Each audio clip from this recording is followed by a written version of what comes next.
By the way, you going to get the votes? He better get them. He better get them. Oh, he better. Otherwise, I'll say, Tom, you're fired. I'll get somebody. Talking about Tom Price there. President Trump just moments ago joking around with the Health and Human Services Secretary. President also ratcheting up the pressure on senators one day ahead of their critical vote on whether or not to proceed with the vote. So here now is Ohio Congressman Jim Jordan, a founding member of the House Freedom Caucus. Congressman, good to see you tonight. Welcome. Good to be with you, Martha. So Tom Price's job is on the line, apparently. The president said he'd like to see this happen. And I know that you would like to see it happen, but you want to see the repeal happen first, right?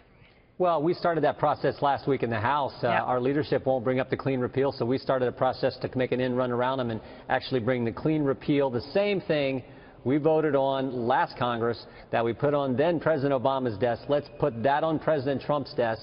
After all, that's what we told the American people we were going to do. The president said he's for it. Vice President Pence has said he's for it.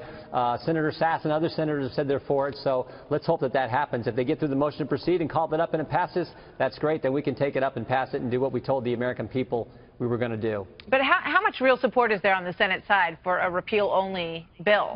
You know, we don't know, but, you know, if you always believe the conventional wisdom, you never play the game. I always say that, you know, they kick the ball off on Friday night because sometimes the underdog beats the team that's favored. So the conventional wisdom is, oh, they wouldn't have the votes for it, even though they all voted for it just last Congress. So I say call it up, call the question, and sometimes in the light of day, in front of God and everybody, people actually vote different than what they say before the actual vote happens. So I hope we have the vote in both the House and the Senate. That's why we're starting the discharge petition to bring it to the floor. Well, on the Senate side, you know, you make a good point, because back in 2015 on the Senate side, I think there were only 2 senators who voted against that, right?